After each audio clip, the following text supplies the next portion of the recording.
Tamil traditional cooking சேனலில் இன்றைக்கி முளை கட்டின பச்சை பயிரில் தட்டு இட்லிக்கு ஒரு சைட் டிஷ் பார்க்கலாம். அதுக்கு குக்கரில் எண்ணெய் ஊற்றி கடுகு, சீரகம், அப்புறமா சின்ன வெங்காயம், கருவேப்பிலை எல்லாம் போட்டு நல்லா வறுத்துடலாம். அது கூடவே இஞ்சி பூண்டு பேஸ்ட் சேர்த்திக்கலாம். தக்காளி 2 தக்காளி மீடியம் சைஸ் சேர்த்திக்கிட்டு மஞ்சள் தூள் போட்டு நல்லா வறுத்துட்டு அது மேஷ் ஆன பிறகு வரமிளகாத்தூள், தனியாத்தூள் சேர்த்திக்கலாங்க.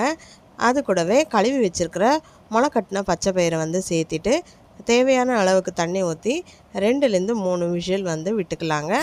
இப்போ விசில் வந்துட்டுருக்குது. ஓகே, இப்போது நாங்கள் இந்த பக்கம் தட்டு இட்லிக்கு ரெடி பண்ணிவிட்டேன். இப்போ விசில் வந்துருச்சுங்க. சூப்பராக பச்சை பயிர் வந்திருக்குது. இவ்வளோதாங்க. உங்களுக்கு எவ்வளோ தண்ணி வேணுமோ அந்த அளவுக்கு தண்ணி ஊற்றி ஒரு கொதி விட்டோம்னா தட்டை இட்லிக்கு சூப்பரான முளை கட்டின பச்சை பயிறு கிரேவி ரெடி ஆகிடுங்க. கண்டிப்பாக ட்ரை பண்ணி பாருங்கள். நம்மளை சப்போர்ட் பண்ணுங்கள். நம்ம சேனலை சப்ஸ்கிரைப் பண்ணிக்கோங்க. தேங்க்யூ.